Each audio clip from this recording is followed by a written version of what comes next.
thank you so much. Thank you. May I have your seats, please? All protocols observed. I want to greet everybody in the house. Thank you so much for the hospitality and the care. We feel it. It's always good to be back home. In case you didn't know, I actually used to live in California years ago. Years ago, my parents used to live here, and my sister and I actually lived, well, this is LA. So we lived here. So this is home. This is my second home. So I feel at home. Thank you so much for the care and the hospitality. We feel it. Thank you so very much. Time is fast spent, and it's always very difficult to follow my husband after he's spoken 2 lectures. So I'm going to do my best. I know time is already gone, and a lot of people are probably leaving. So we're going to go to the next session here, the third part of this lesson. And quick one, just as a review, I hope that we're learning something about how we can win with people. The first lesson we learned about the right to have followers. And second, we learned, are we prepared for relationships? So this third one, before I get to that topic, there are always some questions that I've asked myself, and I know a lot of you have asked yourselves. What would you do if you were just living alone in isolation? How would you feel if you left yourself somewhere in isolation with no connection with anybody? How would that feel? Very bad, right? Lonely. As a matter of fact, they've done studies with babies and young children, and if you leave them in isolation for months, they become really withdrawn. In fact, many of them don't know how to associate or mingle with people. So we're built to relate with people. I don't care whether you're an introvert, you're an extrovert, you're a social person, young or old, we're meant to connect with one another. And like I said, we're just made like that. I gave the example, I think it was at our WIM conference. Okay, I think many of you, well, at least the senior leadership would know, that we're empty nesters, okay? And I gave the example of how my husband had gone to Nigeria, and I was in the house by myself for like 2 weeks.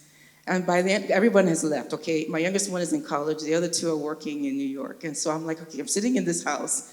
And after you've prayed and you've done what you need to do, and you've done your shopping, your grocery shopping, you've cleaned the house, and you're like sitting there looking at yourself, and you're like, okay, what is going on here?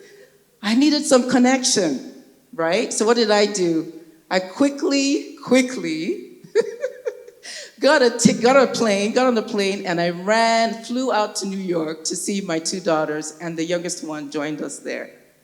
Everyone needs connection. I don't care how introverted you are. I don't care how much you like your space. You need connection. And it's so very, very important. And when we connect, it's very important that we connect with people and we treat people like we would treat ourselves. And sometimes we forget that there are people who do things for us on a regular basis. Maybe they clean the church, maybe they help you with your children, their nannies or whatever. We need to know how to recognize them and focus on those people. There's a tendency, especially in ministry, we get so caught up in the things that we do that we forget about the people that help us to get where we are. So, very important how we treat people that are helping us to get where we are. Very, very important. That Matthew 7, verse 12. If you look at, okay. So the connection question is, lesson 3, is are we willing to focus on others? Are we willing to focus on others? We connect, yes. But when we connect, are we focusing on them? Are we spending that time getting to know them and dwell with them? Matthew 7, verse 12. Matthew, we can read that together. Let's read that together. Therefore, how you want people to treat you, so treat them. For this is the law and the prophets. All right. So now we're talking more from the standpoint of leadership, right? How well can we as leaders connect with people? Quite simply, we have to stop thinking about ourselves, right? And our own agenda and our own priorities and our own things that we want to get done. We have to stop thinking about ourselves. It's very difficult to do. If I were, okay, let me give you this another example. And I'm sure all of us are guilty. When we take pictures of ourselves, who is the first person we concentrate on? Yourself. I'm a picture. I love pictures. My husband will tell you, this woman, she takes too many pictures. I don't know why she likes all these pictures. What are you doing with all these pictures? But yeah, I'm looking at pictures. I'm looking at how I look. How do I stand? How did I pose? Ladies, I think you agree with me. Those who like pictures, that's what you're doing, right? You're looking at yourself. So it's hard. It's hard for us to really stop thinking about ourselves. But that's the essence of what this message is all about. I'm going to try to make it quick because I know time is really far spent. So there's 6 principles that we need to understand, people principles that we need to be able to understand if we're going to be willing to focus on others. Okay, 6 of them, and we'll start off with the first one. And I think my husband has it. Okay, so the first one is the big picture principle. All right? The entire population, with one small exception, is made up of others. Who is that small exception? Yeah, one small exception is you. That's right. All right. Albert Einstein once said this: a person first starts to live when he can live outside of himself. If you can live outside of yourself, that's when you really start living. Most people, including leaders, have a difficult time living outside of their own little world.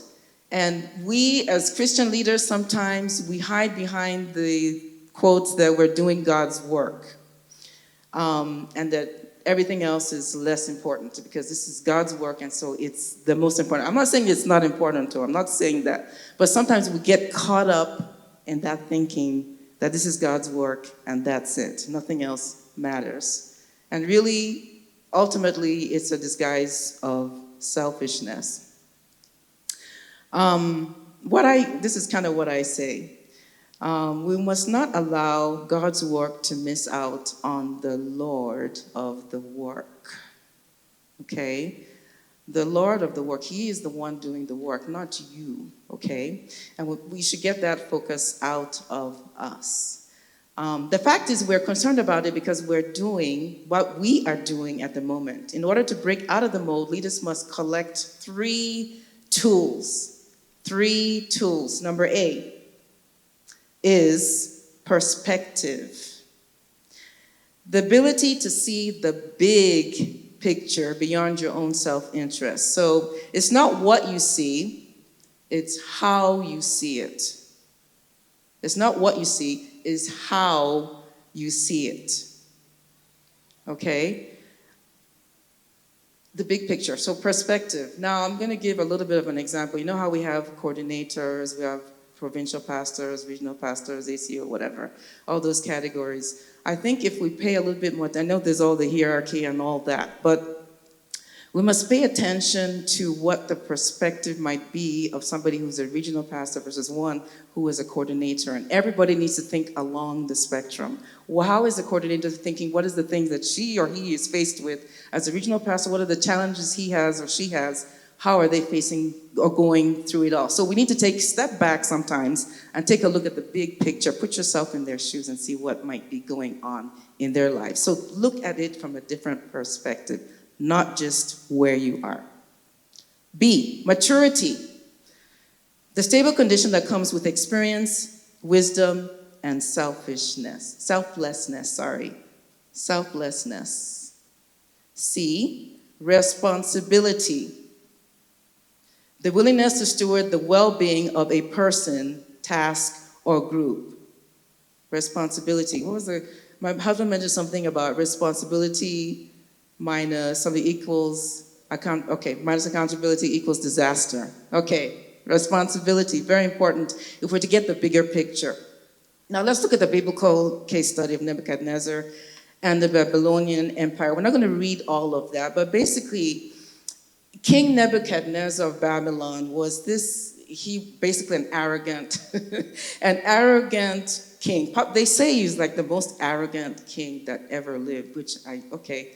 But apparently he would get these young Israelite men, he would pressure them to bow down to him, to do the things that he wanted them to do, not thinking about, the consequences. He just said, you must bow down to me, you must do what I ask you to do, regardless of what happens to you. I don't care, this is the way it's going to be.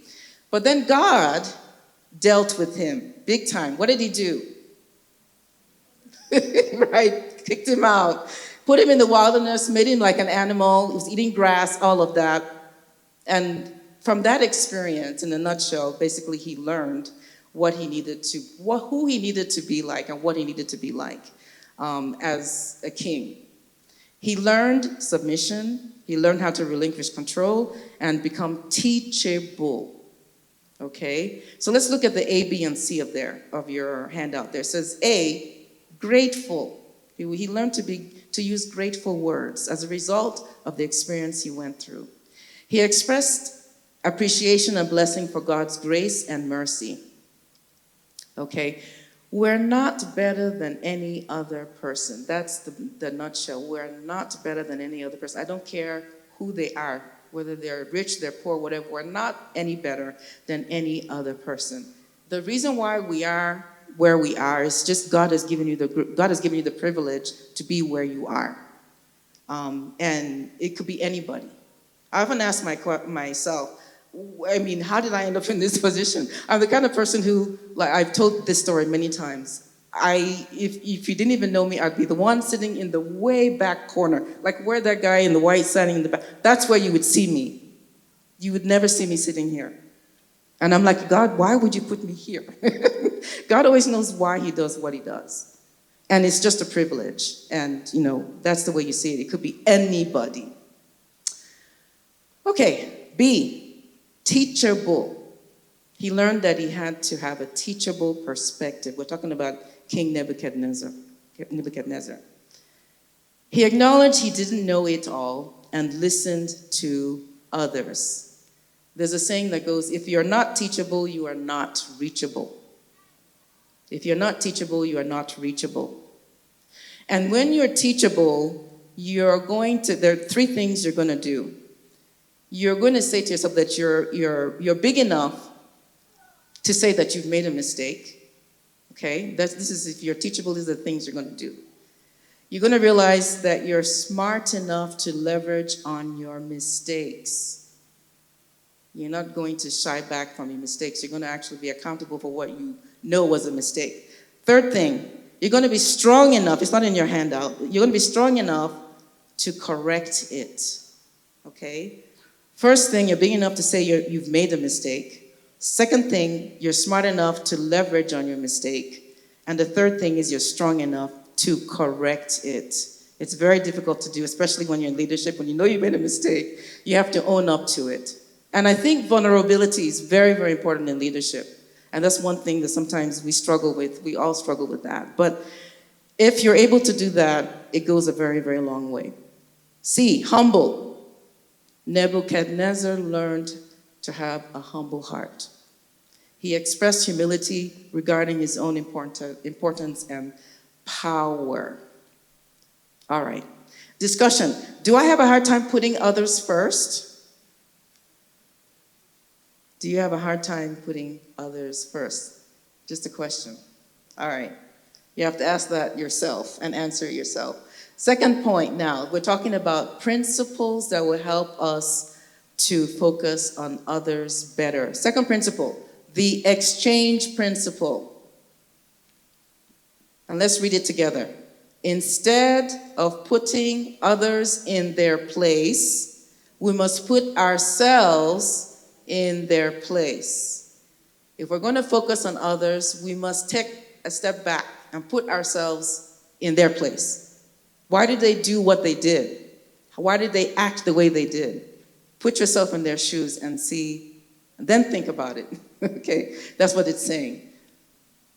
And unfortunately, in leadership, and I'm not just talking from the church perspective now, even in many countries, you will find that many leaders, a lot of the people are poor, there's a lot of things and poverty and all that in their country, you find that for some reason they just get power hungry and it goes to their head. You know, many countries like that. It just goes to their head, and for some reason they just cannot seem to put themselves in the lives of the people that are actually in that country. It's a shame, but it happens. I gave the example of Jesus here, how even though he was born in a stable, we know the story of how Jesus was born, but he took the road less traveled, so to speak, as in he served anybody and everybody, okay? He washed the feet, people's feet. He walked where people, poor people walked. He interacted in their everyday language, right? He suffered when, they were suffering. He suffered with them. He put himself in the place of the people that he was with. We're to be like Jesus, right? And so those are the things that we are expected to learn how to do. Put ourselves in the lives or in the shoes of other people. The question they ask here, why do leaders fail to practice this? It's simple. We naturally do not see ourselves and others from the same perspective. And when we fail to see things from the perspective of others, we fail in our relationships. God will help us so that we'll be able to put ourselves in the shoes of other people. In Jesus' name. Biblical case study here, Abigail and David. My husband already went into that quite detailed already. So I'm not going to go through that story, but we understand that Abigail, obviously she was a woman who was very wise, who thought things through, was always concerned about other people and what they were going through. In this case, it was David. She also understood her husband, her crazy husband, Nabal, and she knew how to handle the two. That required wisdom. She had a leader's perspective. Okay, and I'm going to go through these really quick because we already know the story, and I know, we understand it already. But so let's go through these so we can fill in the blanks. A, she had a leader's head. She understood people. Okay? Abigail knew how to appeal to David in order to accomplish her goal. B, she had a leader's heart. She loved people. I want all of us to say, love people. Love people. Love your neighbor. What does the Bible say? Love your neighbor as yourself. Love people. And keep on working on it. Love people. That's what we're commanded to do. She loved people. Abigail assumed the role of a servant, submitting to both David and her husband, but she did it with wisdom. Okay. C, she had a leader's hand. She helped people.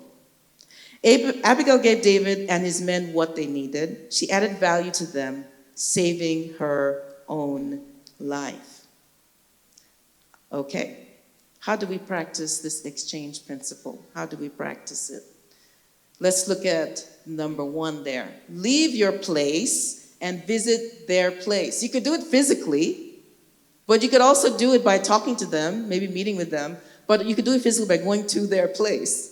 But you could also think of other ways to go to their place, talk with them, find out what they're going through. What is their life like? What are their children? What is their family like? What is their work life like? What is the church like? If it's a church situation, find out about them. Leave your place, visit their place in order to see their viewpoint. The best way to keep from stepping on people's toes is putting yourself in their shoes. We've talked about that quite a bit. Number 2, check your attitude. Check your attitude. When you don't want to change, look for differences. You look for differences in others. When you're willing to change, you look for similarities. How do we behave with people? When people come to us and they have questions or concerns, what is your attitude like? Do you just flippantly say, oh, no, I can't, don't have time, I can't talk to you? Or how is your tone? We talked about that in the last lesson. How is your tone? How are you carrying yourself? How are you responding? It takes wisdom. It also takes a lot of insight. We learned that also. And it takes practice. But we can do it. In Jesus' name, we can do it. All right. Third thing, ask others what they would do in your situation. The key with this principle is empathy. That's what I see all the way through here, empathy. And many times we cannot put ourselves in their shoes. We don't empathize with them. Meaning, we don't try to identify with what they're going through. We may not be going through the same thing, but at least put yourself in their shoes to try to understand what they might be going through. Empathy. Sometimes it's best simply to ask others what they think. All right, now, we've been to 2 principles. Number 1 principle was what? The big picture. The second principle is what? The exchange principle. They have the video here, but I don't know if they can show it or not. Yes or no? I don't think so. All right, let's move on. It's a good, but I don't think they have the volume on. Bro, that doesn't even make sense. It makes total sense. You just open up your mind and listen to other people's opinions. What's going on here? What's going on? John's being ridiculous. I'm being ridiculous. You're the one that thinks Bro, that. how can you not see Okay, boys, calm down. Okay, everybody take your seats. Matthew, John, come up here, please. And John, stand over there and face that direction. Matthew, come over here and just do the opposite. Thank you.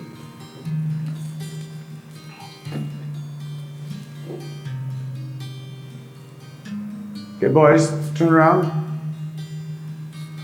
And John, what color is the ball? The ball's white. Seriously? Bro, you just like making things difficult? Well, what color do you say the ball is? Black. The ball is black, clearly. I don't know what you see, remember, but the ball is white. Without looking at the ball, I want you to both switch places.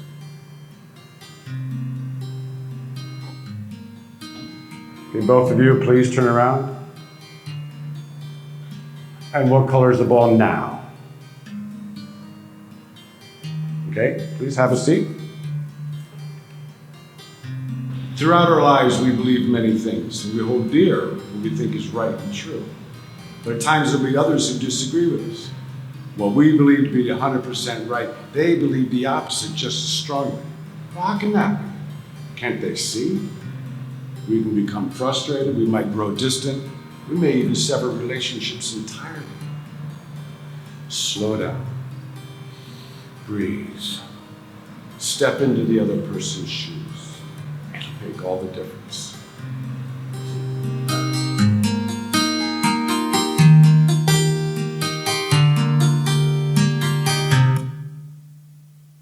All right, so we get a good example of what we need to be doing, right? Get the big picture, look at the perspective of the other person, put yourself in the shoes of the other person. Slow down, don't jump to conclusions. In fact, all the things we've been learning, it's actually, you can pick something out from this video.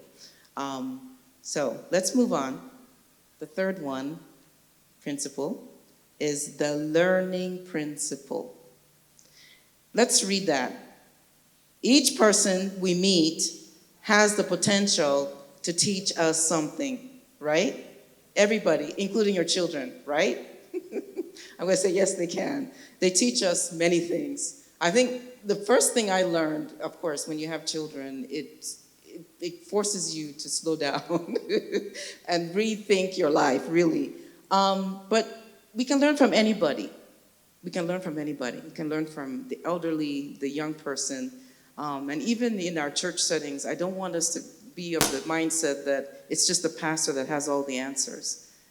There are people who are ministers, that are deaconesses, that are even just regular people in the congregation. We should take time to listen to them because they can offer some suggestions and good things that we can learn from as well. Effective leaders never stop growing.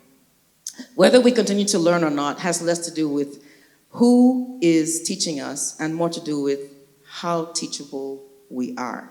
We can learn from anyone, good or bad. The fact is, we can learn things in unlikely places from unlikely people. Leaders are readers, right? We know that. That's one thing. We can read books, we can learn from books. But we can learn from people, and we can learn a lot from them. All right, let's move on. The biblical case study of Naaman and his servant. Okay.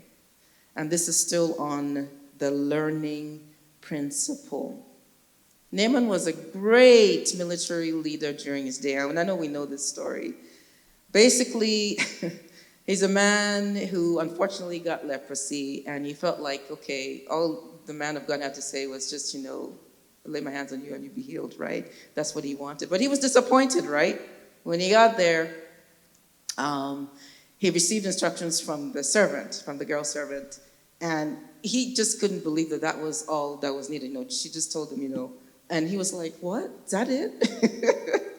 What's going on here? He had faulty expectations. Okay, he wasn't teachable. Much like many leaders today, he wanted a quick fix. Lay my hands on you, you're healed. That's it. He expected special treatment. He held certain assumptions about a solution. He grew angry and perceived unfair treatment. He rejected the solution at first, but when he obeyed, what happened? He was healed. So many things we can learn from Naaman. Are we teachable? Are we fixed? Do we have this mindset that it should be a certain way? And if it's not that way, then it doesn't count, or it's not worth it. We need to change our mindset. We must be teachable.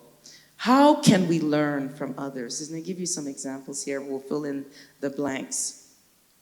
Okay. It took another person to convince him, okay, we talked about this, to wash in the River Jordan. When he did, he was completely healed. Okay. It pays to become teachable. Here are some suggestions for leaders today. Number one, value people. Value people, all people. People are made in the image of God. They're made in the image of God, and we need to value them. Number 2 point there, identify people's uniqueness and strengths. And the third thing, ask questions. Ask questions about them. What's your name? Where are you from? Where do you work? What do you like? What do you dislike? Ask questions about them. Find out about people. What makes them tick? What makes them who they are? All right. We're going to move on to the fourth one. But before we go to the fourth principle, what are the 3 principles we've already gone through? Number 1, the big picture. Number 2, the exchange principle. Number 3, the learning principle. The fourth one is the charisma principle. People are interested in the person who is interested in them. Show no interest and they don't pass by. You show interest and they're like, okay, this guy really cares about me. It's really interesting. We have a hard time in marriage sometimes.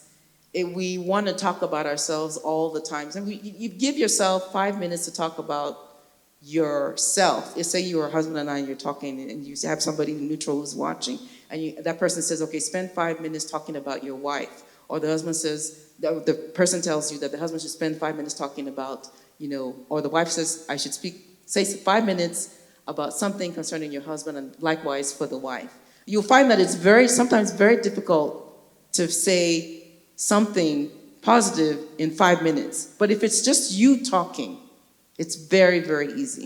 You can say all kinds of things, what you like to do, what you like to eat, what you like to wear, you like this, you like that. But when you want to talk about your spouse, sometimes it's kind of a challenge, right?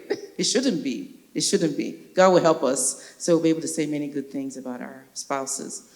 People are interested in people who are interested in them. It has been said, you can make more friends in 2 months by becoming interested in other people than you can in 2 years by trying to get other people interested in you. Interesting. The idea is simple. If you want to connect with others, focus on them, not on yourself. That is what charisma is about. And there's a simple phrase that says, people don't care how much you know until they know how much you care, right? So this requires listening, outward focus, inquiring mind, a desire to help people. I find one thing that really works is if you're really trying to get to know people and you're trying to find something in common, is finding similar interests. Or finding something that, so for instance, I just give this example. In our church, one of our assistant pastors, she just told me, she came up to me, was it 2 Sundays ago? It was last Sunday. She said, you know what? I just found 2 other members in my church and we have the exact same birthday, December 20th, the exact same. So you know what? And then she just gathered them. They started talking about, okay, I don't know what they were talking about, but they had something in common. It's the same birthday. I'm just giving you an example. Find common things that can bring you together and you start talking about it and you realize that you're developing an interest in other people that way. So maybe it's wearing the same color dress or the same color shoe, but use that as an item of discussion to kind of encourage building the interest in the other people. So just giving you an example. All right, biblical case study here. Jonathan. And that 1 Samuel 18, 1-4, you can read that later. But basically, Jonathan was a person who was dear to David, was like one of David's best friends. He didn't mind being a big help and support to David, even though he knew he was not going to be the leader. He knew that David was going to be the leader, but he was there with him. He stood by him. He loved David just as he loved himself. And he saw himself as a partner, not as a threat. He wasn't a threat at all. He was there to help King David, him become king and all of that. So there's some things we can learn about charisma and this story about Jonathan.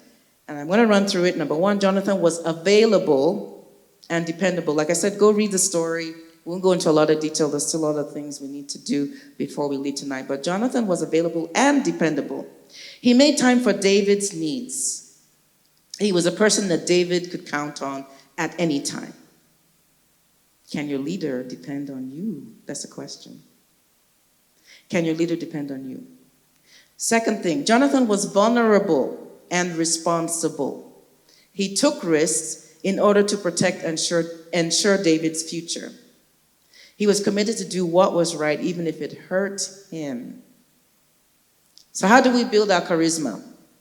Become genuinely interested in people or other people. Smile often. Many times we don't smile. We let the weight of the world weigh us down. Just smile. Show your teeth. Smile. It goes a long way. All right? Number three. Remember that a person's name is important to them. How many people do we actually know their first? We know a lot of them, their last name, brother so-and-so, sister so-and-so, pastor so-and-so. But we sometimes forget the first name. And I've run into this many times where I'm trying to look at a list and people will send me the last name. I'm like, no, where is the first name of this person? I need to know the first name. When you get to remember people by their first name, not just their last name, that also goes a long way. Well, this person actually took an extra step to try to know who I am, not just me by brother, whatever the last name is. I'm just giving you another example, but remember names as much as you can. Mommy Gio has a remarkable memory. I don't know how she does it, but she'll remember you, she'll remember all your children, she'll remember all their names, and I'm like, okay. But that's a special gift, but I think we can learn from that. Remember names. Be a good listener. That's tough.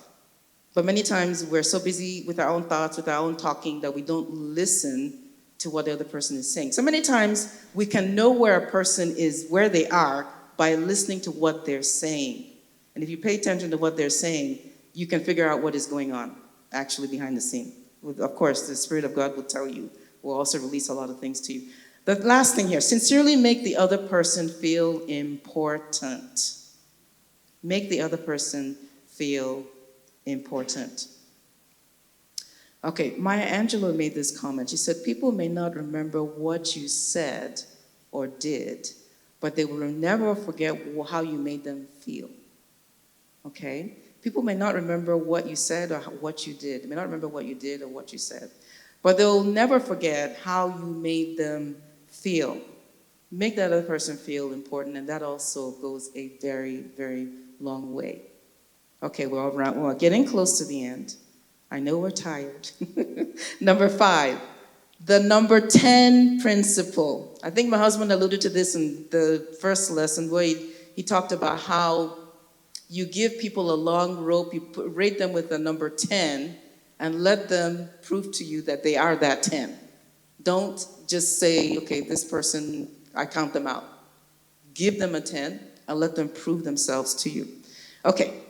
It says this, believing the best in people usually brings out the best in people. If you believe that that person is a 10, typically most people will live up to that expectation. But we must be able to do that and be able to allow that to happen.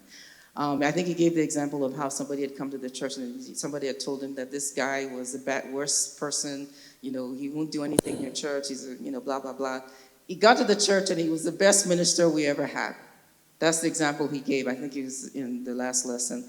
But that's what we're talking about, okay? Number 10 principle, believing the best in people.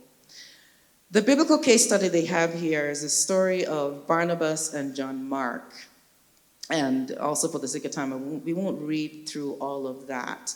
But basically, John Mark was a young man that had traveled with Paul and Barnabas on a mission trip. And I guess with time, he got fearful of the whole thing. He was fearful, he was immature, he didn't know how to handle the whole thing, and so he just left. He abandoned ship, so to speak. But Paul refused to give up on him. Said he was going to give him a second chance. He kept pouring into his life, kept, saying, okay, you can do this, you can make it happen. And so, on the other hand, there was Barnabas who kind of felt like, okay, this guy, is gone, don't bring him back, that kind of thing. But Barnabas, however, saw potential and took John Mark under his wing until he flourished. I'm sorry, I twisted the names there. So years later, when Paul was in prison, he realized how valuable John Mark was. And he asked him to be sent to the prison to help him out. Okay? So never give up on people. Always give them the benefit of the doubt. Pour into them, and you'll be surprised what happens. You'll be surprised. How was Barnabas able to do this? One, he saw potential that others didn't see. 2, he extended grace when others felt none was deserved. And the third one, he found opportunities for people to experience results and success. Truths about number 10 principle. Our disappointments in a few people should not stop us from believing in people. How many times I've heard people say, oh, I've come to church, they've disappointed me, I'll never go back to church again. You've heard that before, many times. But, I'm just giving you that example, but we should not be disappointed. People will do what they need to do. They do because they're people. But we need to believe in them, give them a second chance, and don't stop believing in them. Second point here, a trusting heart is emotionally healthy. Don't become a distrustful leader. Okay? The third point, we behave in light of our beliefs. Cultivate a healthy faith and optimism in others. The word that they have here, or quote they have here, says, treat a man as he appears to be, and you make him worse. But treat a man as if he already was what he potentially could be, and you make him what he should be. Do you believe the best in others? Do you believe the best about others? That's the discussion point. Do you believe the best about others? Or do you see them as a lost cause? Do you believe in them? All right, that's the question. Number 6, the last one. Okay, sorry, the video, and then we'll get to the last one. All right.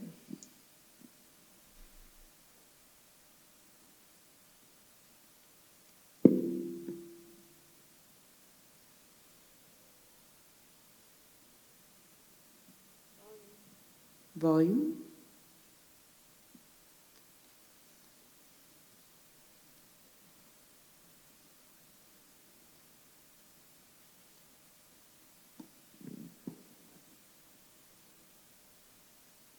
All right, maybe we'll hold off on this one, and let's move on.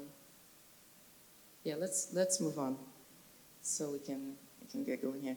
Okay, the last one is the confrontation principle. Caring for people must precede confronting people. How many of us like to confront people? It's the last thing I want to do. Most leaders, we've at some point, I know we faced it, but we have to do it. One thing I know is you don't confront people by email.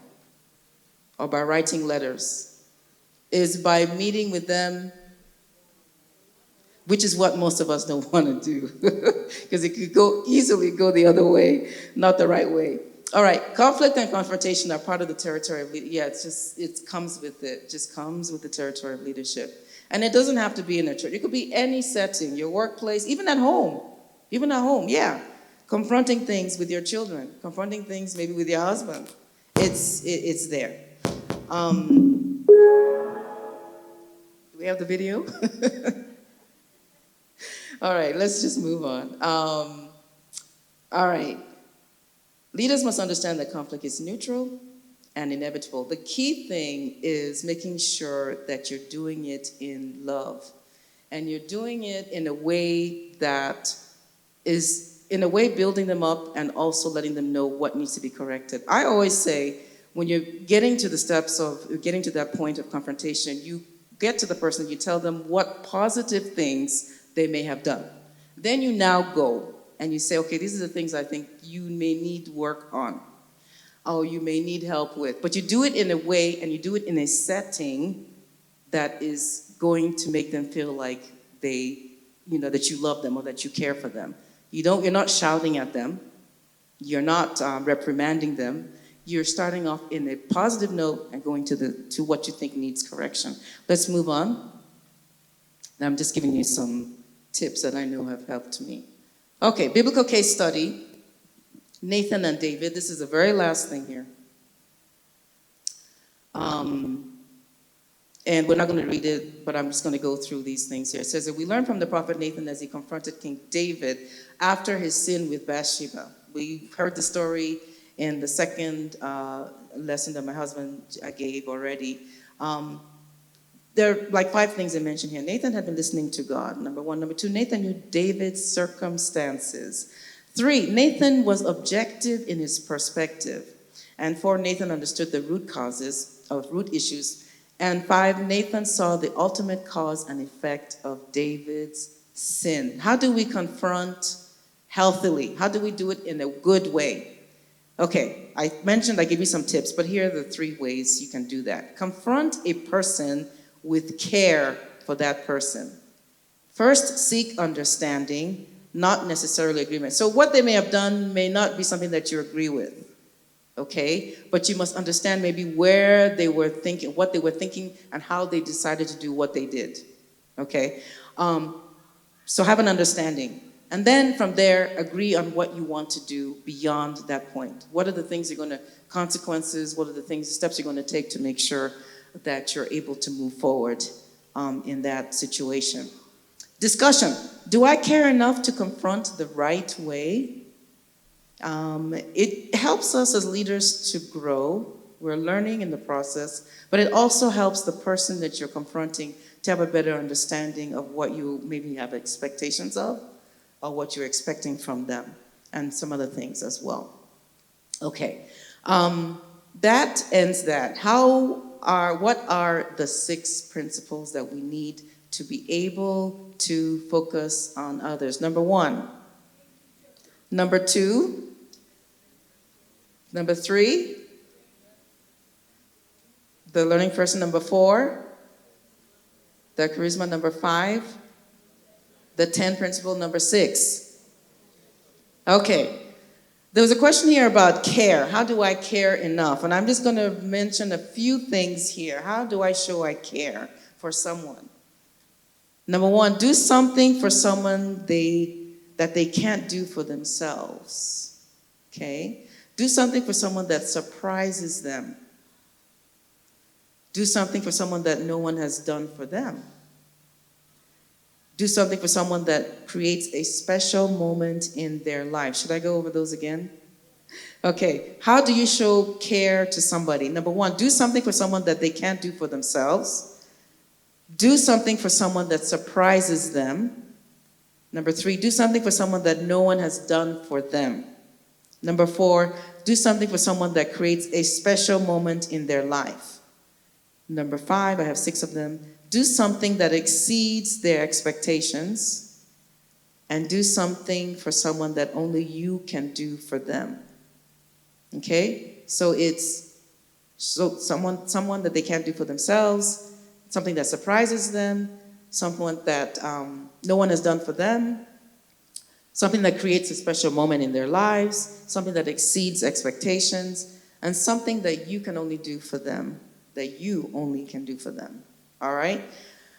Okay, so that really concludes that lesson, how we can focus on others. I hope that has helped. As we focus on others, I pray that God will help us to build better relationships. We've heard a lot about everything falling and rising on leadership, right? But I believe leadership rises and falls on relationships. So relationships are absolutely critical. We must be able to develop them, and we can only do that by focusing on others. And so God will help us as we focus on others and build those relationships and become the leaders that God desires us to be. So help us all, right? God, in Jesus' mighty name. And that concludes that section on focusing on others. I hope you were blessed. Thank you.